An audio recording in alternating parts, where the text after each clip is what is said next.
I asked everybody to have a chumash with Rashi. The truth is that if you have a dvarim with Ramban, that would also help.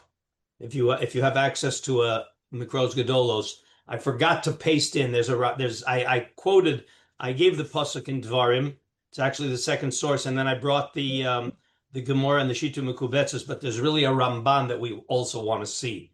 So if you can get a Mikros Gedolos dvarim, that will be very helpful. So we can get started with Shmos. But just a couple of words of introduction.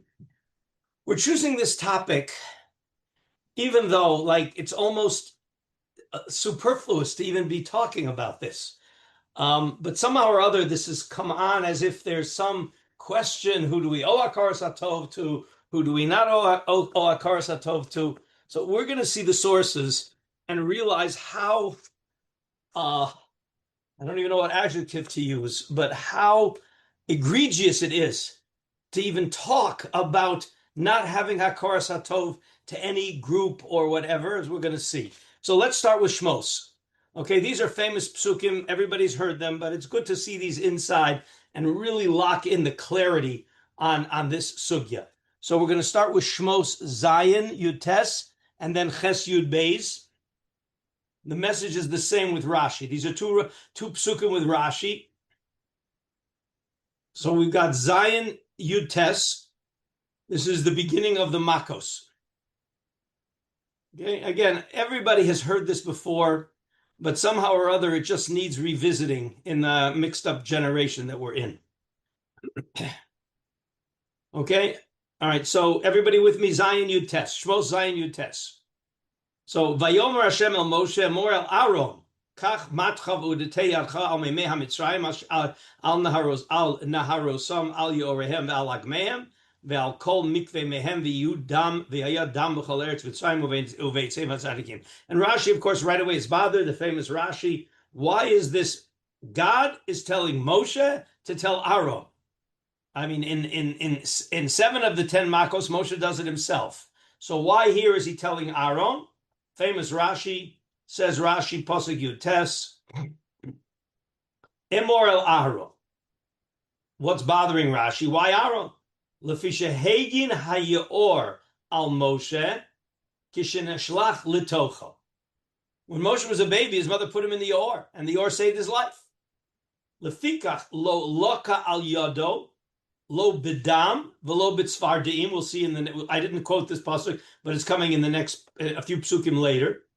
Veloka al yedei Aaron. So therefore, the makkah had to happen to Aaron.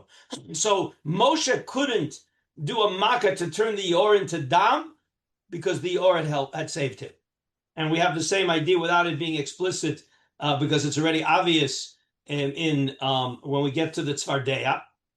Okay, where it says in Ches Aleph, if you just jump quickly to Ches Aleph, Vayomer Hashem el Moshe Mor el Aaron Nitei et yadcha b'matecha al hanaors al hayorim ve'al hagamim ve'al hatzvardim al eretz Mitzrayim. Rashi doesn't have to comment there because he already commented in the first pasuk that both the dam and the tzvardeya, since they're both coming from the Yaor, it wasn't appropriate for Moshe Rabbeinu to hit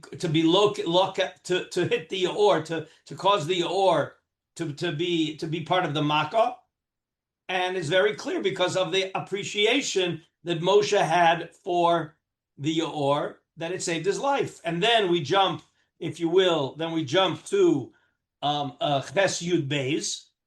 Okay, so we took care of the Yaor that saved Moshe's life. Where does Ches Yud Beis come in? So it says again, Vayomer Hashem el Moshe Emor el Aaron Neteyet matcha v'hachas afar haaretz v'haya lekinim b'chol eretz Mitzrayim. Says Rashi on that pasuk. Says Rashi on that pasuk. Where have I got it? Emor el Aaron lo haya ha'afar kedai lilkot al yedei Moshe. Why? Lefisha hegin alav kishaharages hamitzri v'yitmenehu b'chol. And therefore, lok al yedei Aaron. All right, so it wasn't appropriate. Lo haya afar kedai lilkot. It wasn't appropriate that the afar should have the makkah happen through Moshe. And again, we're going to see in Chazal, but we already understand that we're talking here about completely inanimate objects. There's no emotion here. So where is this coming from? Why is this so important? We'll see after we get a few more of them. So the next source we have, if you want to jump to your Chumash Devarim. Excuse me, just again, where was the second source that you mentioned? The one between Perek Zayin and between Perek Chet? It's Aleph, Pasuk Ches Aleph, that's the Tzfardeya.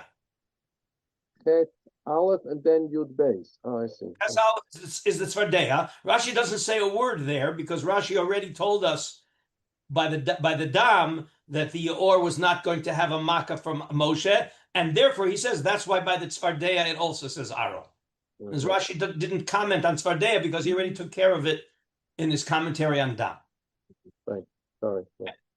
All right, we're going to come back to Shmos, but for now you can put away your Shmos and pull out your Dvarim. And again, I hope that, I apologize that I didn't include the Ramban that we want to see. There are two Rambans, and I hope that everybody will be able to, has a Makros Gedolos, or either it's a Makros Gedolos, there's two sections in the Ramban, even before we get to the Talmud Bavli. Okay, so the Ramban, again, the Psukim are start Chav Gimel. The Psukim start Chav Gimel, Perek Chav Gimel, and we're going to actually start, even though I said Ches, we're actually going to start with Daled. Chav Gimel Daled. Because that's where the Ramban is. Chav Gimel Daled. Well, I have to get a Chumash Dvarim, right? Chumash Dvarim? And Mikros Gedolos, if you could. Okay, yeah. Right. Right, it's Kedai to see the Ramban inside. I apologize that I forgot to paste it into the source sheet. I had it prepared and I didn't do the cut and paste there. So, but it's, again, we're going to start with the Psukim. We'll see all the Psukim. We'll see Rashi. Then we'll see the Ramban. And then we'll go to the Gemara and the Shita Mekubetzes. Hakarat Hatov, Chav Gimel Chet. Yeah. Okay, so we want Chav Gimel. Well, no, we're starting with Dalet. Okay, we're going to start with Dalet. The reason is because the Rambans are on Pasuk Hey and Zion, and that's what we're going to see after we see the Rashi. But let's read through all of the Psukim. We want to go from Dalet. We're going to go from Dalet all the way through Tes. Okay, we're going to go Dalet through Tes. So let's see the Psukim and see what's going on here. So these are prohibitions on who is allowed to come into Klal Yisrael. Lo yavo Amoni umoavi b'kal Hashem, meaning that even after they convert, they're not allowed to marry a Jewess. They're allowed to marry a Giores, because a Giores is not part of Kahal, but they're not allowed to marry a regular Jewess. Gam dor asiri lo yavo lahem b'kal Hashem ad olam. They can never end up, as we will see in contrast to the Mitzrim, they can never ever create an offspring that is allowed to marry into Klal Yisrael. Continues the pasuk. Hey, why? What's the big deal? So there are two reasons given. Al dvar asher lo kidmu eschem balechem uvamayim baderech v'tzeichem mitzrayim. We wanted to get bread and water from them, and they refused to give it to us. And asher sachar alecha et Bilam ben Baor miftor Aram Naharayim likalaleka. So I understand, and we'll see the Ramban in a few minutes. We'll go back to this. I understand very well why they should be blacklisted because of Bilam. But why should they be blacklisted just because they didn't give us water and bread and water? So we'll see. Continues the Psukim. V'lo ava Hashem Elokecha l'shmo el Bilam li'afoch Hashem Elokecha l'chas haklal l'bracha ki ha'ayivcha Hashem Elokecha, that Bilam didn't work. And then it continues, Lo tidrosh shlomam v'tovasam kol yamecha la'olam. We're never allowed to inquire about their welfare ever. So they are blacklisted. Ammoni and right, the Ammon and Moab are blacklisted. Then it continues, Lo ta'ayv Edomi ki achichahu. Then it says the opposite. Don't despise the Edomite. V'lo ta'ayv Mitzri ki gera ita be'atzrayim and be'mitzrayim. So the Edomi is our cousin. Edom is the descendants of Esav. So we're said not to despise them. And why shouldn't we despise Mitzrim? Ki gera yita be'artzo. We were strangers. We were gerim in their land. We'll see what that's referring to. It's not clear what that's referring to. Okay, everybody thinks it might be referring to the fact that we were there for 210 years as slaves. That doesn't sound like it should be why we should not be mitayev them. But then it says an exception to the Mitzri and the Edomi, different than the Ammoni and Moavi. Banim asher yivoldu lahem dor shlishi yavo lahem b'kal. They would be able in the third generation to end up marrying a Jew. How does that work, by the way? Because how do you ever get a Mitzri third generation? So anybody who studied the Sugyas knows we have a Mitzri Sheni and a Mitzri Shlishi. So the Mitzri first has to convert. The Mitzri has to convert. So the Mitzri is 100% Jewish, but he came from as a Mitzri. So he's not allowed to marry a Jewess. He's allowed to marry another Mitzri who converted or a Gioris. Their children will now be called Mitzri Sheni. So they're also not allowed. They're Jewish. He has to marry. That Mitzri Sheni is 100% Jewish. He doesn't have to convert anymore because the Mitzri Rishon converted and could only marry a Jewish woman, although either a Mitzri can convert or a Gioris, not a regular Jewess. But their children now are Mitzri Shenis. So they're also not allowed to marry a regular Jewess. All right. The Mitzri Sheni has to marry either a Mitzri Sheni, all right, or a Mitzri Sheni or a convert. And their kids are a Mitzri Shlishi, and then they are 100% Jewish, and they can marry any Jewess. That's what it says here, Dor Shlishi. Okay? Banim asher yivoldu lehem Dor Shlishi yavo lehem b'kal Hashem. That once we end up with the third generation of Mitzri, then they're ready to marry any Jewess. But again, the father Mitzri had to convert, and he could not marry a Jewess. He had to marry a convert, right? Or another Mitzri convert. Their children are Mitzri Sheni, Jewish 100%, but still Mitzri Sheni. They can only marry a convert or another Mitzri Sheni. And then their children are going to be Mitzri Shlishi, and then they can be Kal Hashem. So the Mitzrim are treated more leniently. Let's just see Rashi. Okay, let's just see Rashi. And then we'll go back to the Rambam. Lo Titayv Edomi. Remember, we're... on what pasuk? I'm in Ches, Rashi Ches. Okay, we'll go back to the Ramban from in the beginning in a minute. But what Rashi is doing is he's showing us the difference. Why are we treating the Edomi and the Mitzri different than we treated the Ammoni and Moavi?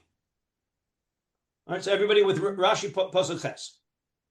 Lo Titayv Edomi Ligamre, the Afal Pisha Roy Lichol Lita'ovo, Sheyotza V'cherev Likratecha. He's your cousin, and therefore, even though he waged battle against you, Lo Titayv. And Lo Titayv Mitzri, Mikol Vakol. The Af Al Pi Shezarku Zichurechem Lior. You still can't be Mitayev them. Why? Shahayu Lachem Achsanya Bishas Hadechak. Lefikach Banim Asher Yivoldu Lehem Dor Shlishi. Okay? Now, what does that mean, Achsanya Bishas Hadechak? We'll go back to the Ramban and see what that means. Who was the Achsanya? Where were the Mitzrim are Achsanya B'Shas Adchak? The brothers came when Yaakov and his sons came to Mitzrayim. That's one explanation. But the other explanation is if you're paying Avram Avinu? Avram, and Yaakov when they had to Eretz Yisrael at the time of the famine. We'll see this in the Rishon. We'll see this in the Ramban. Okay. But right now Rashi's a little bit ambiguous. It could very well be that Rashi's referring to the brothers coming to Mitzrayim. Let me just see here. There's a Sifsei Chachamim here. Let me just quickly find the Sifsei Chachamim. No, okay. Let's just read the last Rashi. Banim asher yivoldu lahem dor shlishi, v'shara umos mutarim miyad. Meaning any other non-Jew who converts can marry any Jew, any Jewess. Holomadata shehamachti la'adam kashalo min ha'horgo. Sha'horgo hargo b'olam hazeh, v'amachtio motzio min ha'olam hazeh u'min ha'olam haba. Lefikach Edom shekidmam b'cherev lo nitayev. V'chein mitzrim shetavu. Ve'elu sheichtiyum ai Bilam. So he's explaining why the Bilam, right? Why Ammon and Moab, the Bilam, is out forever because Bilam was machtias, whereas Edom and Mitzrayim, they killed us. Killing us is bad. But it's repairable in 3 generations. Ammon and Moab, that machtias, that's never repairable. Okay, that's the Rashi. Let's now go back. I hope that you by now have a Ramban. There are two Rambans that we want to see on Psukim, on Pasuk Hey, a Ramban on Pasuk Hey. Okay. Let me just see here. You don't need the whole Ramban. Yeah. So the Ramban is, I don't know exactly how you're broken up, but in the if you have broken up into paragraphs, it's the paragraph that starts with Hanira Eli. Yeah, this is the Ramban on Pasuk Hey. Gimel Hey, Ramban v'Hanira Eli. There you go. Hanira Eli ki milchamas. No, v'Hanira Eli ki kosuv. There you go. So. Ki hakatuv. V'Hanira Eli ki hakatuv hirchik. There you go. Maybe turn to something. You know what? Maybe we'll start even a little earlier. Let's see here. Oh yeah. Hanira Eli ki katuva hirchik shnei achim. Yeah. V'nira Eli ki hakatuv hirchik shnei ha'achim ha'ele, i.e. Ammon and Moab. Right? Ammon and Moab, they're out. Why? Shahayu gemule chesed me Avraham. Avraham did favors to Ammon and Moab's ancestors. Where? Shehitzil avihem v'imam. Who were Ammon and Moab's mother and father? Lot. Lot and the two daughters. So Avram saved Lot and the two daughters. Okay? Min hacheret v'hashevi. Right? Because we're not even talking about Zdom. We're talking about when the kings went into war and they captured Lot. So Avram went to war to save Lot. Ubizchuto shalacham Hashem. I'm sorry. Ubizchuto shalcham Hashem mitocha hafecha. And in order to save the daughters, HaKadosh Baruch Hu sent Lot out of Sodom. So what did that generate? Hayu chayavim laso tova im Yisrael. After what Avram did by saving Lot, and because of that the daughters also got saved, they owe the Jewish people. But what they did is they did bad. What were the two bad things they did to the Jewish people? Ha'echad sachar alav Bilam ben Beor, v'hem ha'moavim, v'ha'echad lo kidem oso belechem u'v'mayim kasher kivu lamulo k'mo shekosuv. Ata over hayom et gvul Moav, et ar v'kiravta mul b'nei Ammon, v'hinei ha'katuv hishira, al titzurim v'al titgarba.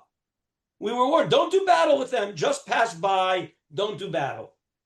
V'hem lo kidmu osam klal, and they didn't approach us at all. Ki haya ha'kasuv omer kasher osu li b'nei Esav ha'moavi v'amoni, aval lo hizkir Ammon shelo kidmu osa.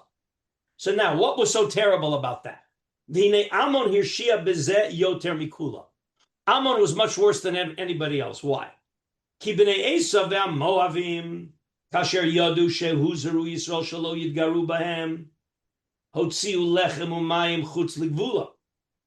So they sold them bread and water outside of the borders as long as they didn't enter their borders. The Ammon lo ovalas. Ammon didn't even want to sell them bread and water outside the borders. V'zet tama shelo kidmu, shelo yotzu likratam belechem u'v'mayim kasher shel acherim. So the other ones sold them bread and water, and the Ammonim didn't. V'lekach hiktim at kosev Ammon omoni, v'hiktim lahaskir pisho al devar asher lo kidmu etche. The achareken hiskir Moavi v'chatoso. So that's why it says Ammon didn't offer them bread and water, and Moab hired Bilam. Darshu Ammoni v'lo Ammonis, etc., etc. Okay. Just a minute. Was there another thing here? 1 second. Yeah, okay. Now let's jump to Pasuk Zayin. In the Ramban. Let's stay in the Ramban and go to Pasuk Zayin. Right. V'chena Mitzrim. Right, okay. Yeah, the paragraph starts in Hashem. V'chena Mitzrim. It's the last little section in Zayin. I'm sorry. Yes. Thank you, Josh. Okay, so v'chena Mitzrim hirchikam shlosha doros mipnei risham asher asu imanu ros rabos v'tzaros. So what they did to us in Egypt when we were slaves, That's why they're out. But they're only out for 3 generations. Avalo yetayvo tam la'olam, but not forever. Why? Ba'avur shehayinu gerim be'artzam v'niblatnu imahem b'meharav b'kavod she'osu le'avinu v'imlichu alehem imenu ketzinu Moshe. He's going back to Avram and Yaakov that we were gerim there and they fed us. V'chein asaim Edom. Shamar lahem zchut avos shahayu mizera kodesh. V'yerchikam shlosha doros ba'avur sheyotzu likratenu. Edom also, they fought us, so we've got to push them away. But it only lasts 3 generations because they're cousins. V'lo zachru bris achi. V'hakabola min rabosenu ein dor shlishi mimei Moshe aval kasher yizgayer echad mehem yavo ador shlishi shelo bekal. So again, he's saying that the reason why the Egyptians gave our forefathers some benefit, and therefore they're only out for 3 generations as punishment for what they did to us when we were slaves. But after that, we then pull out the zchus, the merit, the appreciation for what our forefathers got. Okay? So now let's go back to our source sheet, if you will. I'm sorry that I didn't include that, but now let's go to the source sheet because I want to show you the Gemara on this. There's a Gemara on this and a very important sheet to Mekubetzes. So we're back onto the source sheet that I sent you. This is really the first source you have to see. So it's a famous Gemara in Bava Kama. All right, a famous Gemara Bava Kama on Tzadik Beis Amud Beis. Okay. Od Omer le Rava le Rabba bar Mary Mina ha Milsa. What's the source? De Amra Inshi. People say Bira de Shatya Mine, a bore, a water cistern that you drank water from it. Lo Tishade Be Kala. Don't throw rocks into it. Don't throw rocks into the water cistern that gave you water. Why not? Where did that come from? What's the source? Amar le dichsiv lo ta'tayev edomi ki achichu lo ta'tayev mitzri ki ger hayita be'artso.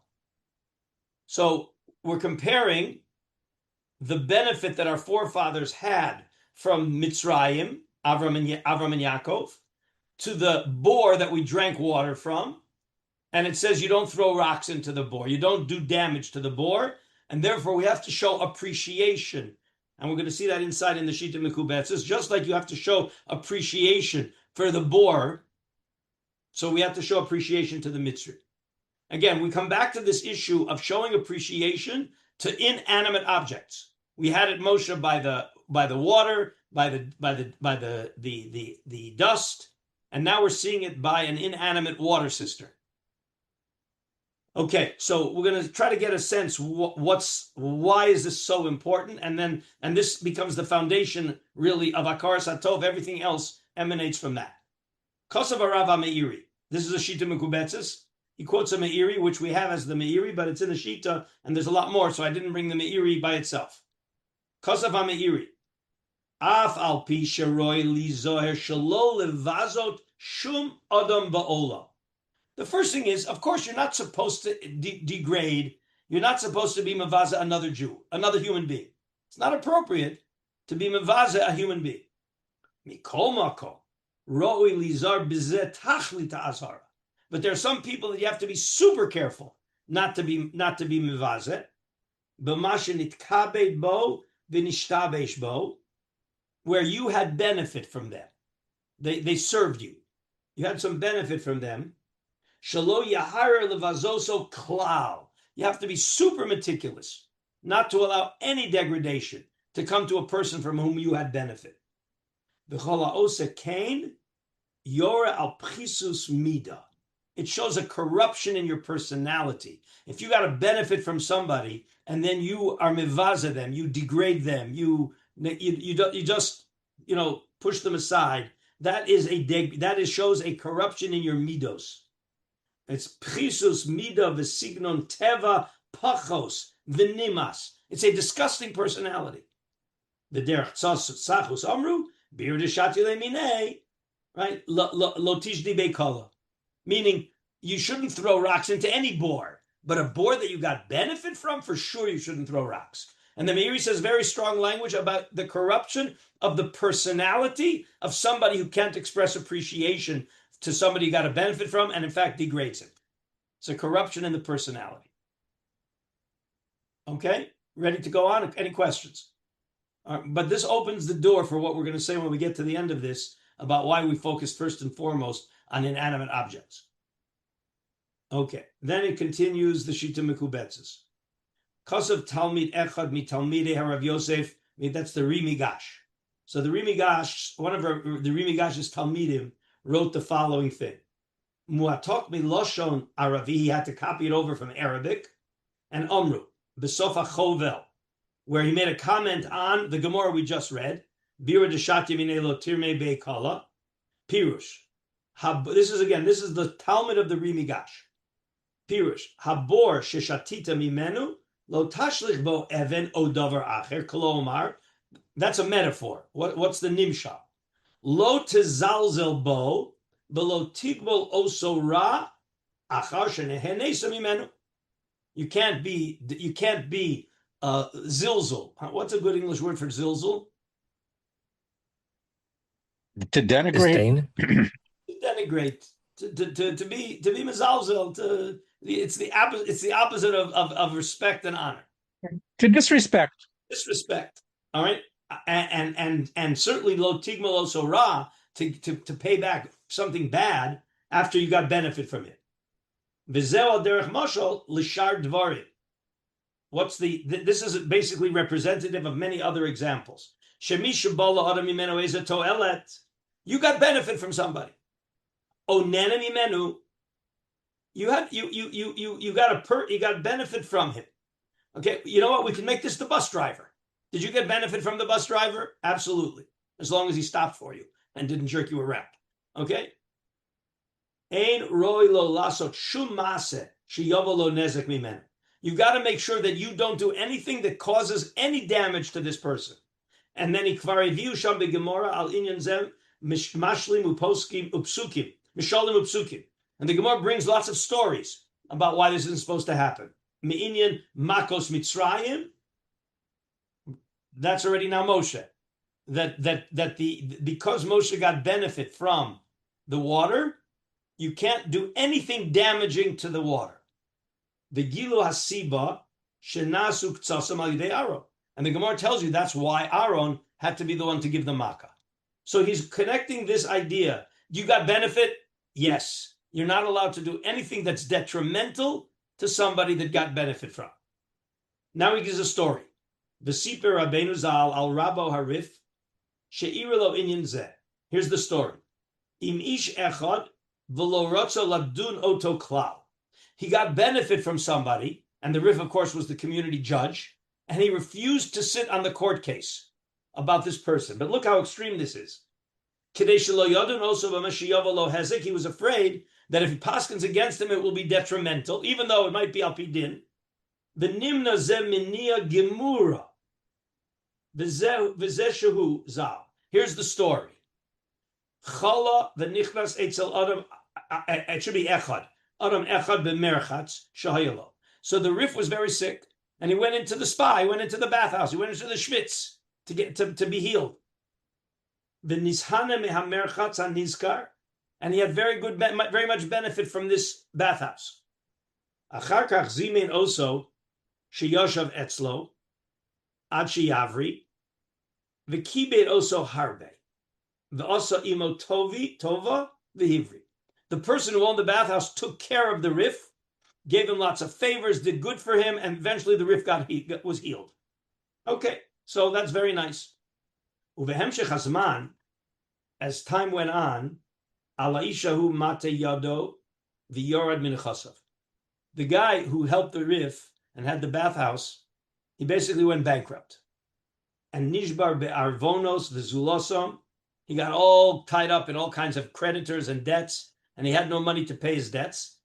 V'nischayv latet mamon lebali chovos v'yorad ad shehutzruk limkor merchatz. He ran out of money. He couldn't pay off his debts, and he had to sell the bathhouse in order to raise money to pay for his debts. V'lashum oto lebali chovosov, and they had to make an estimate And when you do these things, Beis Din has to come in and estimate. So he owes the guy $100,000. He's got a bathhouse. We got to make it. We need a Beis Din to estimate how much is the bathhouse worth to see if we can pay off the debt with it. The Amar Rabbeinu Yitzchak lo odun v'lo ore b'merchatz hazeh lo b'mecher lo b'shuma v'lo b'shum davar hamisyached bo. He refused to be on the Beis Din to estimate the value. Estimate the value. Okay, well, that he refused to be a judge in the transaction of the sale.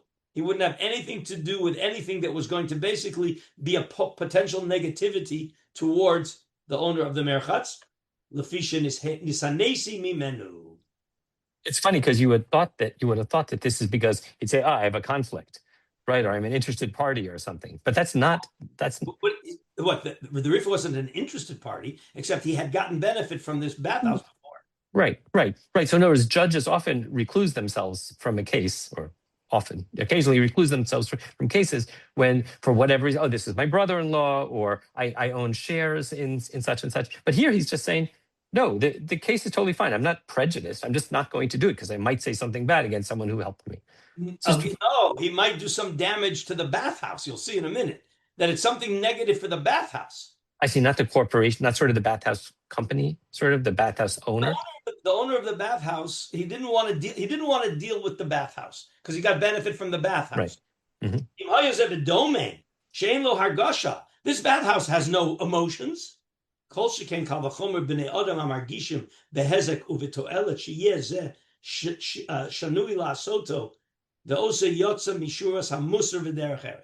Certainly a human being who, when they did you a favor and then you are not appreciative, right? You may cause them some damage. So that's certainly a complete deviation from any musar, any derech eretz. Again, we would say in Yiddish, it does this ois mensch.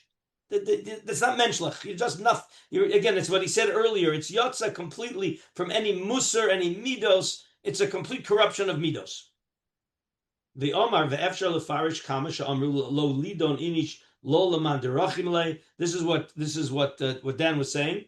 That the Gemara also says that a person should not judge a friend lo leman derachim le v'lo leman desani le. She'iyah sibos miniosam zal ladun leman derachim l'shtei sibos. So I understand why I can't judge a person that I hate, because I may be twist the judgment. What about a person that I like? 2 reasons. Of course, if you like him, you may, just as the guy you hate, you may twist the judgment against him. The guy you like, you may be subjective and go for him. The hashenis shim efsher sheyatzel et nafsho v'yaduno to kefi shuras hadin haya bezem mishalim ra'a tachas tova. That it's at the end of the day, if I paskin the din and the din is against him, my psak is giving him something bad after he did me a favor. Now he's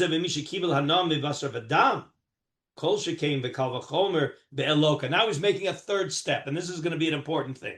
So if it's so demanding that you have to appreciate what a human being does for you. Remember, we have to appreciate what an inanimate object does for us.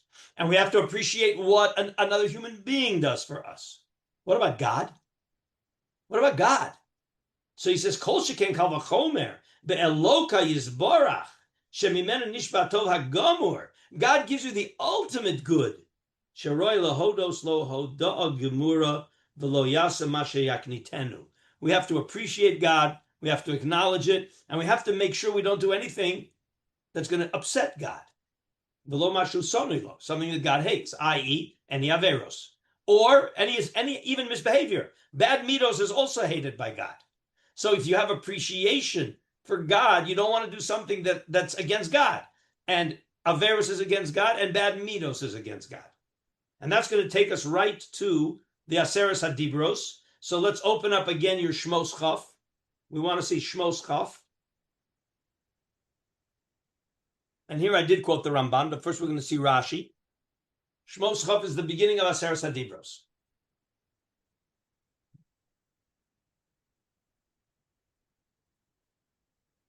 Okay, so everybody knows it by heart. The first one of the Aseres HaDibros, but we don't pay attention to something that's buried away there. It slips in.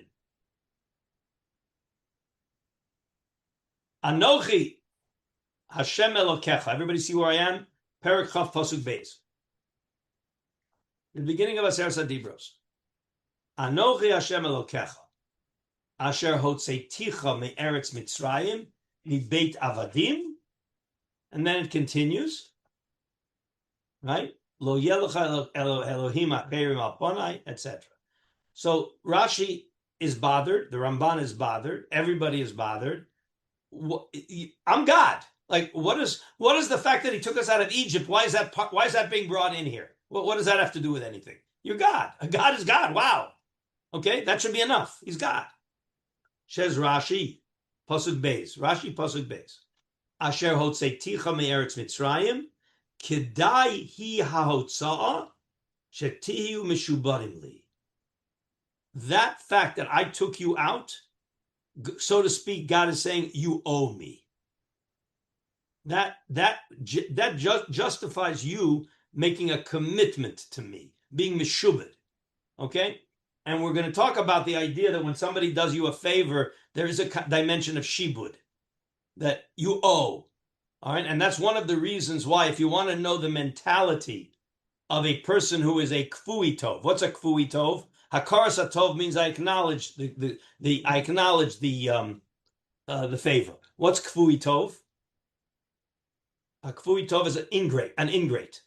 A person who's ingrateful is called a kfui tov. All right? What motivates somebody to be a kfui tov? What motivates somebody to be ungrateful? What's the big why? What motivates one to deny a favor? What? He feels independent. He's not like he did. Like if he didn't get anything from the other person, then he's independent from him. Look for a way to deny that he got anything from the other person. It's buried away here. He doesn't want to owe him. There's the word. That's the key word.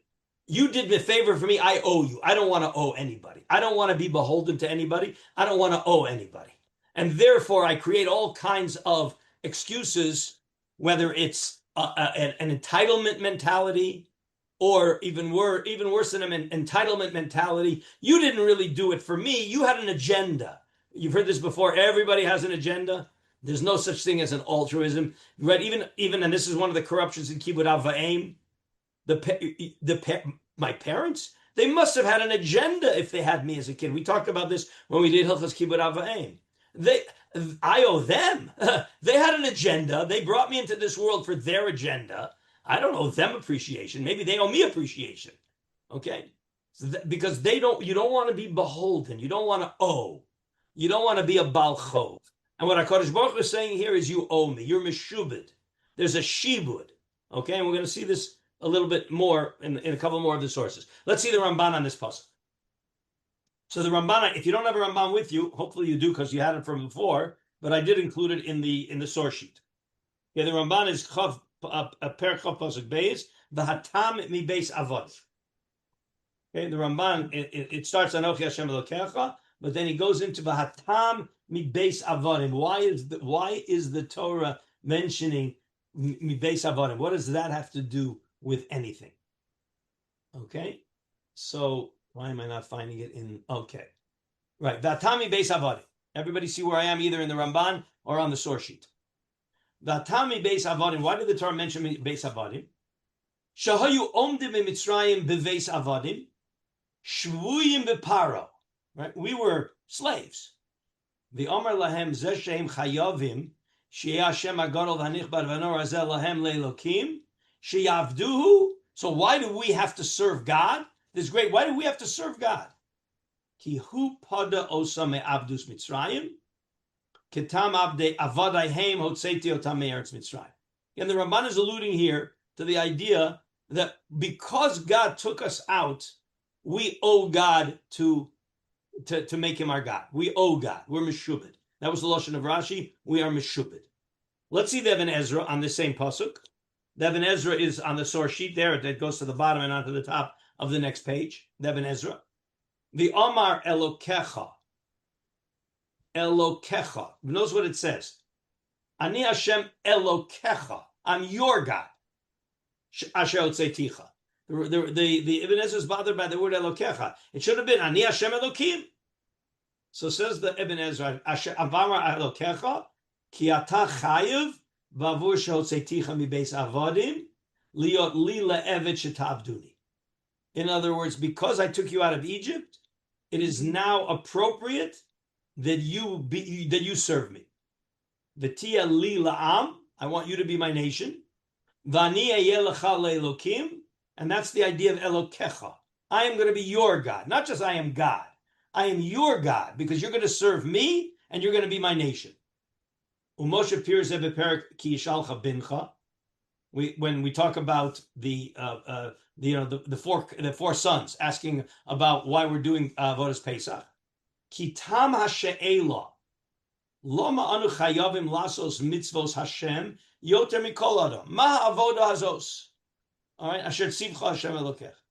So why do we have to do this more than any other? But I was asked this ironically, like why do Jews have to do these things? Why doesn't everybody have to do these things? Why doesn't everybody have to do be serving God?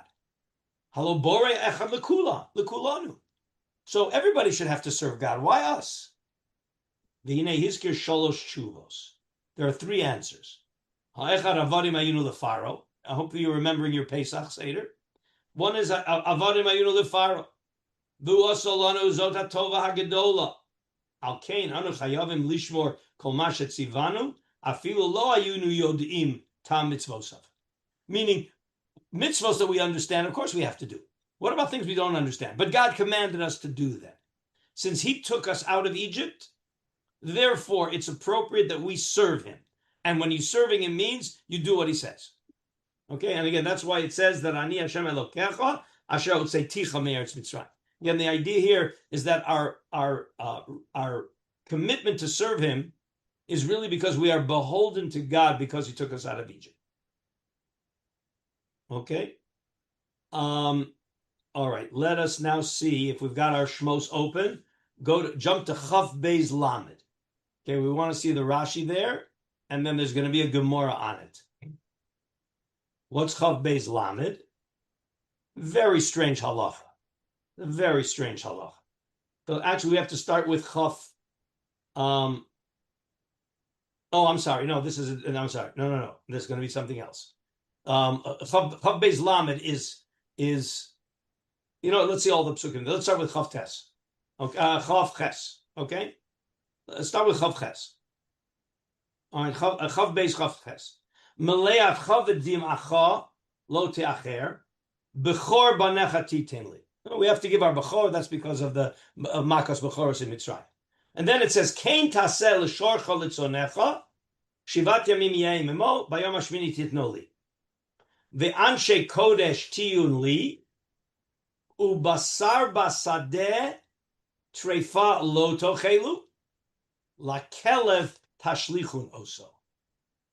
We're being told not to eat treif. That's fine. Why are we being told to throw it to the dogs? Famous Rashi, Lamed. Okay. Lamed lakelev tashlichun oso. Not the first part of the Rashi. Where is it here? Yeah. All right. Well, all right. Let's read the whole Rashi, but the main thing we need is the end. Okay. La kelev tashlifun oso, afhu ki kelev, o eno ela kelev kamashma'o, Talmud lomer benevela o machar lenachri. Meaning, la kelev tashlifun means we give it to the goyim. We can give it to the goyim. Okay. Kal vachomer letreif Hashem muteret. Bakol hanaos, meaning it's mutter bahana.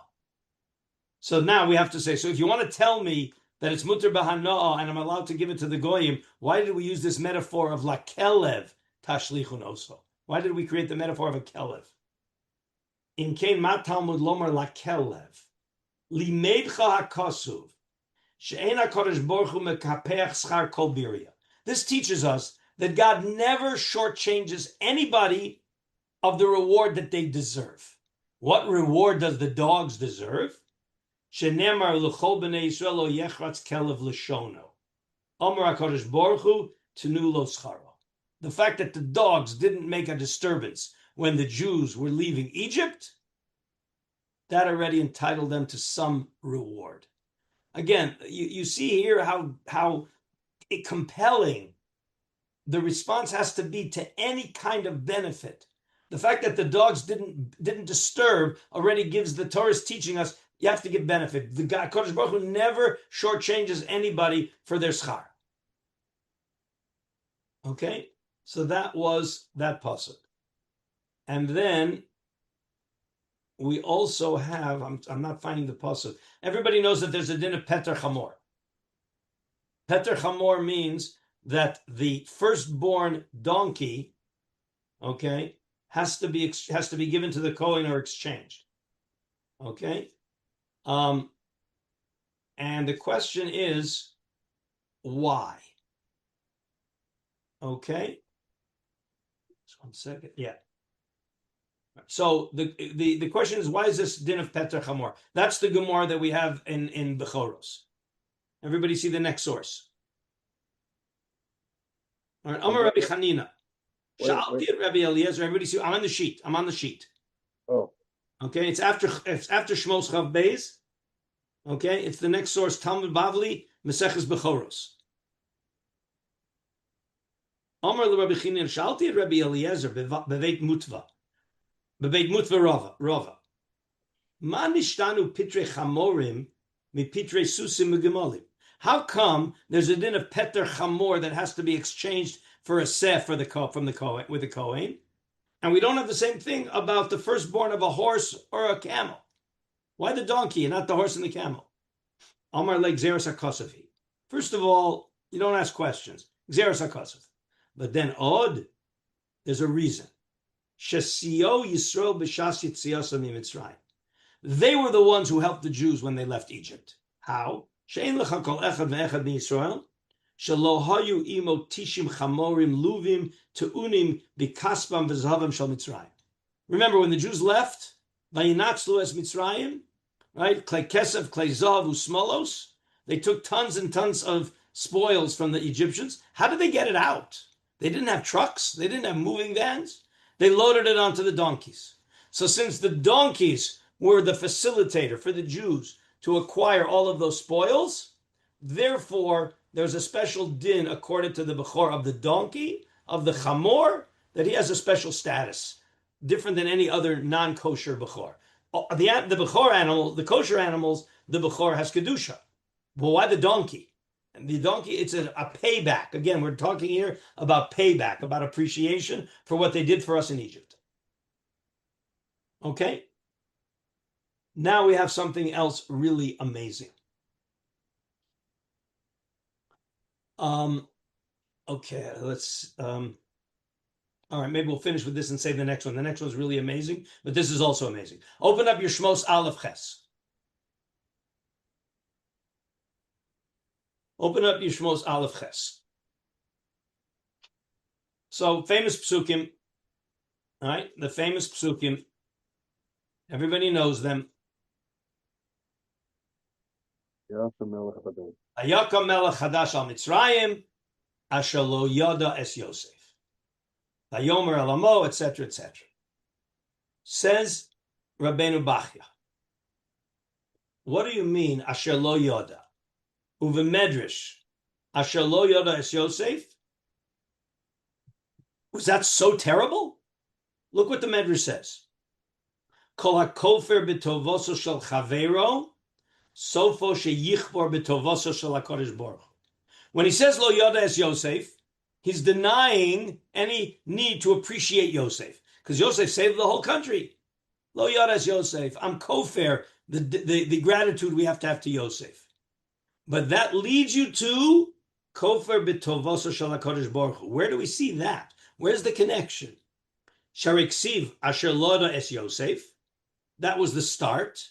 And what was the end? Amar lo yadati et Hashem. Who is this God? In other words, he starts by saying, I don't have to have any appreciation to Yosef. This is a lesson going to be very important. We're going to see this in the Bali Musar. Kol hakofer b'tovoso shel chaveiro, b'sofo kofer b'tovoso shel HaKadosh Baruch Hu. You've heard this before? Because if you don't have an appreciation for your friend, Well, eventually you don't have to have appreciation. Again, where does a lack of appreciation come from? I'm going to use a modern word, entitlement. Whatever you did for me, I'm entitled. Well, if you have entitlement, then whatever God does for you, you're entitled. Okay, and therefore the idea, the mentality of entitlement, the idea that I don't have to appreciate because I'm entitled, then you don't have to appreciate God either. And look at the mashal that the Medrash brings. Mashal adam lemad davar doma la'adam sherogam ikunin shel duchus. Okay, that he throws stones at the statue of the king. The king has a statue, right? Everybody, right? You know, the entrance of the palace is a statue of the king, and a guy starts throwing stones at that statue. Amar HaMelech hatizu rosho. Decapitated, executed. Why? He threw stones at the statue? You're going to execute it? Lamachar ose bi king. Because now he's throwing stones at the statue, and tomorrow he's going to throw stones at me. V'hamedrash hazen nota lemisha omer nischadshu gizerosov. Okay, so what's the nimshal? Why is this kol hakover b'tavosa shel chavero kover b'tavosa shel hakodesh baruch? The stone, the statue represents the king. If you're disrespectful for the statue, eventually you're going to be disrespectful to the king. The human being represents HaKadosh Baruch. The human being is a virtual representation of HaKadosh Baruch Hu. B'tzelem Elokim bara es Adam. If you're disrespectful for the Tzelem Elokim, eventually you're going to be disrespectful to Elokim. That's the nimshal here. Okay, and we have to appreciate that you're looking at another human being, you're looking at a Tzelem Elokim. How do you behave? How do you treat? So if that Tzelem Elokim did you a favor and you deny, you're ingrateful, then the next step is to be ingrateful to HaKadosh Baruch Hu, who does you favors. All right, that's going to be a very important message. All right, I want to save the next section because it's not enough time to see it properly, but it's going to be actually you can make a note on your sheet because we're going to have to see first Perek Dalet Pasuk Yud Ches. We'll see Perek Dalet Pasuk Yud Ches next time. But meanwhile, what I'll do is I'll set the tone for what's coming. What we're saying, what's this idea of Hakarat Hatov to inanimate objects? I understand Hakarat Hatov to human beings. Okay, it doesn't feel good. He's a representative of HaKadosh Baruch Hu. But where's the Hakarat Hatov to water, to sand, to water cisterns? Why is that so important? And we'll see in the Bali Musar that a lack of Hakarat Hatov is a corruption of midos. And even though the water cistern or the water has no emotional reaction, if you are denying your appreciation, it's a corruption in your midos. It's a pagam in your midos that you don't show Hakarat Hatov. We're not showing Hakarat Hatov because the other person needs it. If you said Hakarat Hatov because the other person needs it, then you would only have to show Hakarat Hatov to a person. You wouldn't have to show Hakarat Hatov to a water cistern. But the failure to show Hakarat Hatov to a water cistern is representative of a corruption of your personality.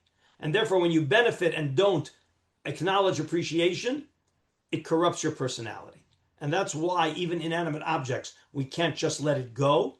All right, and we're going to see stories about that also next time. I'll send you out another source sheet, but again, hold on to the source sheet just for the last source and make a note that you want to see Perek Dalet Pasuk Yud Ches in Shmos. Okay, and then I'll send you more sources, Mizrat Hashem, for Wednesday. Again, on a certain level, we've all heard this, we know it all, but it's got to be so clear that any compromise in Hakarat Hatov in any way is so corrupting. As the Meiri said before, it's indicative of a corrupt personality. Okay, the idea that you don't want to acknowledge Hakarat Hatov. Okay, Beseder, everybody, we'll see everybody. Unfortunately, it really does have to be said in this day and age because we've heard public declarations otherwise. Yes, that's exactly why we're doing this. You know what this reminds me of, Rabbi Karlinsky? It reminds me a little bit of the discussion of the Tam of Kan Sipur and Sar Bali Chaim, that there are those who say, even if the animal doesn't sense it in the way that we sense it, you're going to get corrupted by acting that way towards the animal. It's going to corrupt your midos. Remind me to start next year with a source that I didn't bring. Maybe even I'll put it in. You know, I think I will. I'll put it in. There's another pasuk. Rabbi Chaim Shmulevitz makes a big deal about it, and not directly in Hakarat Hatov, but how certain things can corrupt your personality. Okay, certain behaviors corrupt the personality. Okay, even if they're justified. There's an idea of corrupting your personality. Okay, we'll pick it up Bezrat Hashem on Wednesday. Okay, Thank you very much. Thank